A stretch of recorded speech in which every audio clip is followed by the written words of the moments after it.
সম্প্রতি রাজনীতির মাঠে নানা ধরনের আলোচনা সমালোচনা তর্ক বিতর্ক কিন্তু চলছে। এর মধ্যে নতুন করে একটি বড় আলোচনা শুরু হয়েছে। বিএনপি মহাসচিব মির্জা ফখরুল ইসলাম আলমগীর তিনি সম্প্রতি বিবিসি বাংলাকে একটি সাক্ষাৎকার দিয়েছিলেন। সেই সাক্ষাৎকারে তিনি বলেছেন, যদি বর্তমান অন্তর্বর্তী সরকার নিরপেক্ষতা হারায় তাহলে নিরপেক্ষ সরকারের প্রয়োজন হবে। একই সঙ্গে তিনি এটাও বলেছেন যে ছাত্ররা যদি রাজনৈতিক দল গঠন করে তাহলে তাদের উপদেষ্টারা এই সরকারে থাকতে পারবে না, অর্থাৎ তাদের উপদেষ্টারা যদি এই সরকারে থাকে তাহলে এই সরকারি নিরপেক্ষতা হারাবে। এই ধরনের কথা মির্জা ফখরুল ইসলাম আলমগীর বলেছেন। সেই প্রসঙ্গে কিন্তু কড়া জবাব দিয়েছেন তথ্য উপদেষ্টা নাহিদ ইসলাম। আপনারা জানেন যে নাহিদ ইসলাম এই যে বৈষম্য বিরোধী ছাত্র আন্দোলন, সেই ছাত্র আন্দোলনের প্রধান সমন্বয়কের দায়িত্ব পালন করেছেন। পরবর্তীতে তিনি অন্তর্বর্তী সরকারের তথ্য উপদেষ্টা হিসেবে দায়িত্ব গ্রহণ করেছেন।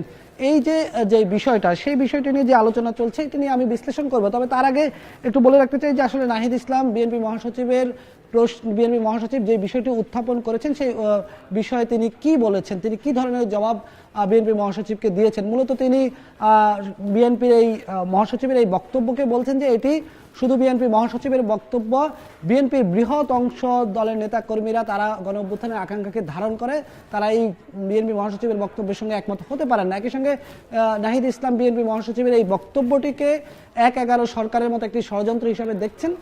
পাশাপাশি তিনি বলছেন যে এই যে জাতীয় সরকারের যে এখন বিএনপি জাতীয় সরকারের প্রসঙ্গে কথা বলছে, সেই জাতীয় সরকারের ইস্যুতে বিএনপি ৫ই আগস্টের পরে যখন নতুন করে সরকার গঠন হচ্ছিল, বরং বিএনপির জন্যই সেই জাতীয় সরকার গঠন করা যায়নি। নাহিদ ইসলাম কিন্তু গুরুতর অভিযোগগুলো করেছেন। আমি হুবহু নাহিদ ইসলাম তার ফেসবুক স্ট্যাটাসে কি লিখেছেন সেটা একটু তুলে ধরতে চাই। নাহিদ ইসলাম মূলত যেটি লিখেছেন, বিএনপি মহাসচিবের নিরপেক্ষ সরকারের দাবি মূলত আরেকটি ১/১১ সরকারের গঠনের ইঙ্গিত বহন করে।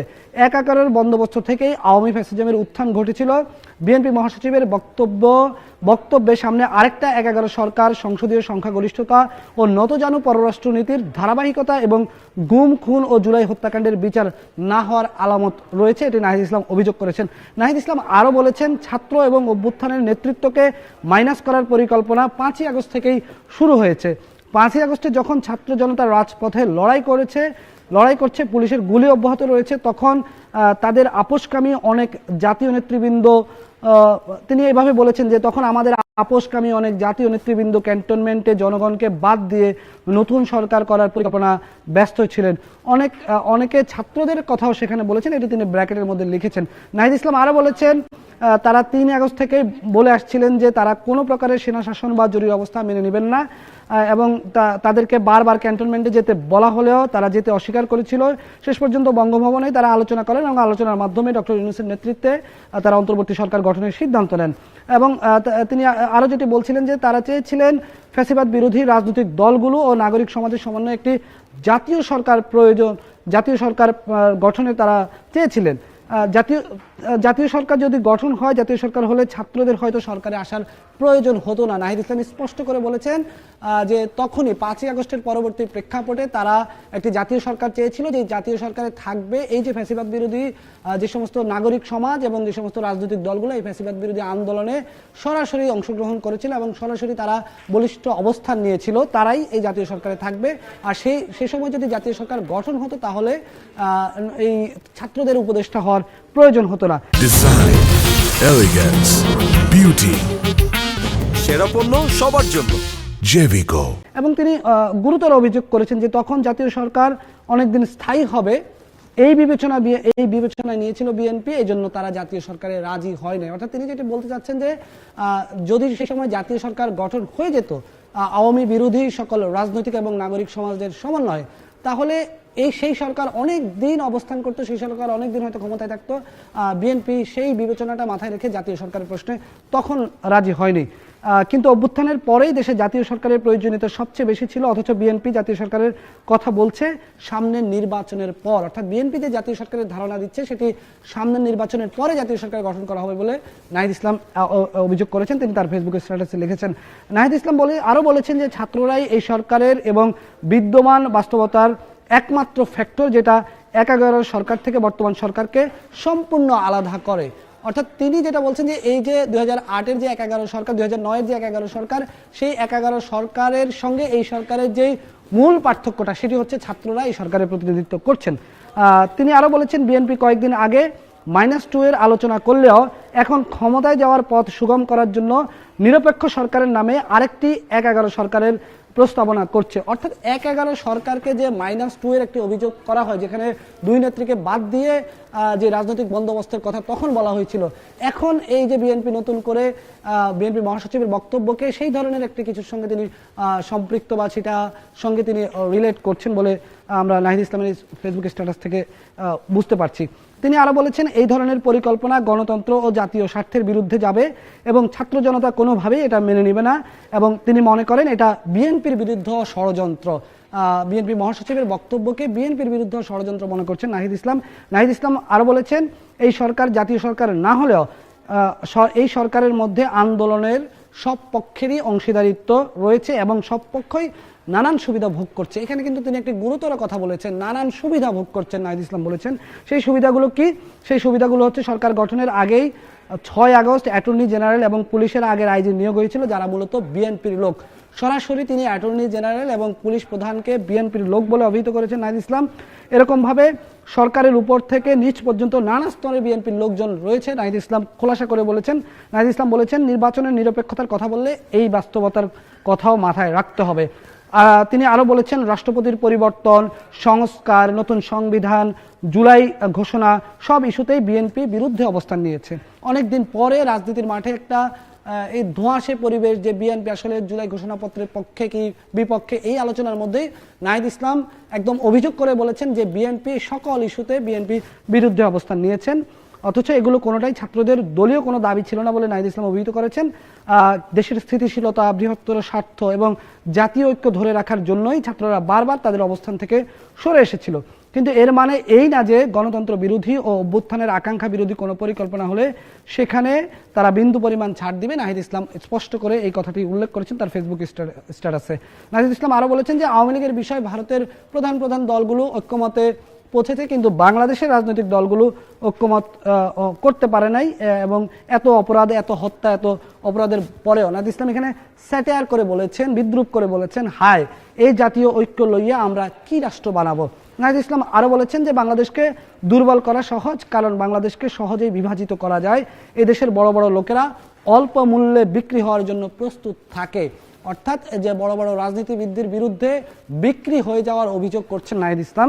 নাহিদ ইসলাম সর্বশেষ তার ফেসবুক প্যারার সর্বশেষ স্ট্যাটাসে তিনি যেটা বলেছেন, তিনি মনে করেন না সমগ্র বিএনপি এই অবস্থান গ্রহণ করে, বরং বিএনপির কর্মী সমর্থকদের বড় অংশই অভ্যুত্থানের আকাঙ্ক্ষার বাস্তবায়ন চায়। বিএনপির দেশপ্রেমিক ও ত্যাগী নেতৃত্বকে তিনি আহ্বান করেছেন ছাত্র জনতার অভ্যুত্থানের বিরুদ্ধে না গিয়ে ছাত্র জনতার সাথে বৃহত্তর ঐক্য ও সংহতির পথ বেছে নিয়েছে। এই যে নাহিদ ইসলামের বক্তব্য এবং মির্জা ফখরুলের বক্তব্য, দুটা বক্তব্যকে কিন্তু আমরা সরাসরি একটা মুখোমুখি অবস্থান দেখতে পাচ্ছি। আমি যদি এই বক্তব্যকে কয়টি ভাগে ভাগ করি, তাহলে মূলত এই যে বিএনপি মহাসচিব যে দুটি কথা, প্রধানত দুটি কথা বলেছেন বিবিসি বাংলাকে, একটি হচ্ছে যে এই সরকার নিরপেক্ষ না হলে নতুন নিরপেক্ষ সরকারের প্রয়োজন হবে, এই জায়গাটাকে নাহিদ ইসলাম 1-11 ষড়যন্ত্র হিসাবে উল্লেখ করেছেন। অন্যদিকে এই যে ছাত্ররা যে এই সরকারে আছেন, ছাত্র প্রতিনিধিরা, মূলত আমরা জানি যে এই সরকারে, অন্তর্বর্তী সরকারে 3 জন ছাত্র প্রতিনিধি রয়েছেন, মাহফুজ আলম রয়েছেন, নাহিদ ইসলাম রয়েছেন, আসিফ মাহমুদ সজীব ভুঁইয়া রয়েছেন। এই 3 জন ছাত্র প্রতিনিধি উপদেষ্টা হিসেবে দায়িত্ব পালন করেছেন। বিএনপি মহাসচিবের অভিযোগ ছিল যে এই ছাত্র প্রতিনিধিদেরকে একদিকে তারা রাজনৈতিক দল গঠনের কথা বলছে, আবার অন্যদিকে তারা সরকারেও আছে। এইটাকে তিনি বলছেন যে এই সরকার নিরপেক্ষতা হারাবে এই প্রক্রিয়ায় গেলে। নাহিদ ইসলাম বলছেন যে আসলে এইটাকে তিনি জবাব দিতে গিয়ে তিনি যে গুরুতর অভিযোগটি করেছেন যে এই যে বর্তমান প্রশাসনের নানা স্তরে বিএনপির পছন্দের লোকজনকে বসানো হয়েছে। সর্বপ্রথম তিনি বলেছেন যে সরকার গঠনের আগেই 6 আগস্ট, সরকার 8 আগস্ট গঠিত হয়েছিল অন্তর্বর্তী সরকার, 6 আগস্টে অ্যাটর্নি জেনারেল এবং পুলিশ প্রধান সেটা বিএনপির লোক হিসাবে তাকে বসানো হয়েছে। অর্থাৎ এটি রাজনীতির মাঠে এক ধরনের স্পষ্ট অবস্থান চলে আসলো। বৈষম্য বিরোধী জাতীয় নাগরিক কমিটি বা ছাত্র জনতার বিপ্লবের সামনে যারা নেতৃত্ব দিয়েছিল নাহিদ ইসলামরা, তাদের সঙ্গে বিএনপির বিরোধের বিষয়টি একদম স্পষ্ট হয়ে গেল নাহিদ ইসলামের এই বক্তব্যের মাধ্যমে। তবে নাহিদ ইসলাম এটিও বলেছেন যে এই বিএনপি মহাসচিবের এই বক্তব্যটা বিএনপির যে আম জনতা বিএনপির যে একেবারে সামগ্রিকভাবে যে বিএনপির সর্বস্তরের কর্মীরা এটা ধারণ করেন না তিনি মনে করেন বিএনপির তৃণমূলের বেশিরভাগ কর্মী গণঅভ্যুত্থানের আকাঙ্ক্ষাকে ধারণ করেন। তাদেরকে তিনি আহ্বান জানিয়েছেন যে ছাত্র জনতার সঙ্গে ঐক্যবদ্ধ থেকে দেশ গড়ার কাজে মনোনিবেশ করার জন্য। জাতীয় সরকারের কথা বিএনপি যেটি বলে আসছিল বারবার, বিএনপির পক্ষ থেকে বলা হচ্ছে বিএনপি ক্ষমতায় গেলে জাতীয় সরকার গঠন করবে। এর বিপরীতে নাহিদ ইসলাম যেটি বলেছেন যে জাতীয় সরকার তারাই গঠন করতে চেয়েছিল এবং তাদের পক্ষ থেকেই প্রস্তাব দেওয়া হয়েছিল জাতীয় সরকার গঠনের। সেই জাতীয় সরকারে কারা থাকবে? সেই জাতীয় সরকারে থাকবে আওয়ামী বিরোধী, ফ্যাসিবাদ বিরোধী সকল রাজনৈতিক দল যারা এই আন্দোলনে প্রত্যক্ষভাবে অংশগ্রহণ করেছিল, যাদের অবস্থান ছিল, যাদের কণ্ঠ ছিল, যারা কথা বলেছেন, একই সঙ্গে যারা নাগরিক সমাজের প্রতিনিধি, তাদেরকে সমন্বয়ে যদি ওই সময় একটা জাতীয় সরকার গঠন হতো তাহলে এই যে মাহফুজ আলম, নাহিদ ইসলাম, আসিফ মাহমুদ সজীব ভুঁইয়া হয়তো এই সরকারে আসার প্রয়োজন হতো না। এটি নাহিদ ইসলাম বলছেন। নাহিদ ইসলাম আরেকটি বড় গুরুতর কথা বলেছেন, যেটি রাজনীতির মাঠে একটি নতুন কথা হিসেবে আমরা দেখছি যে এই যে 5ই আগস্টের পরবর্তী প্রেক্ষাপটে ক্যান্টনমেন্টে বসে সরকার গঠনের এক ধরনের ষড়যন্ত্র করা হয়েছিল। তিনি বলেছেন দেশের অনেক বড় বড় লোকজন, রাজনীতিবিদদেরকে ইঙ্গিত করে বলা হয়েছিল এবং সেখানে অনেক ছাত্ররাও গিয়েছেন বলে অভিযোগ আছে। সেই জায়গা থেকে তাদের অনড় অবস্থান ছিল, তারা কোনো ধরনের সেনা শাসন চায় না। এই জায়গা থেকে তারা অনড় থাকার কারণেই ডক্টর মোহাম্মদ ইউনূসের নেতৃত্বে অন্তর্বর্তী সরকার গঠিত হয়েছে। সব মিলে এই যে বিএনপি মহাসচিবের বক্তব্য, আবার নাহিদ ইসলামের এই বক্তব্য, দুটি বক্তব্যকেই আমরা একেবারে মুখোমুখি অবস্থানে দেখছি। যখন আগামী নির্বাচনের প্রসঙ্গ আসছে, এই যে বিভিন্ন সংস্কার কমিশনগুলোর পক্ষ থেকে সংস্কার প্রতিবেদনগুলো জমা দেওয়া হয়েছে, এই সময় যখন রাজনৈতিক ঐক্যের কথা বলা হয়েছে, ডক্টর মোহাম্মদ ইউনূস তিনি তার নেতৃত্বে একটি ঐক্যমত্য কমিশন গঠন করেছেন।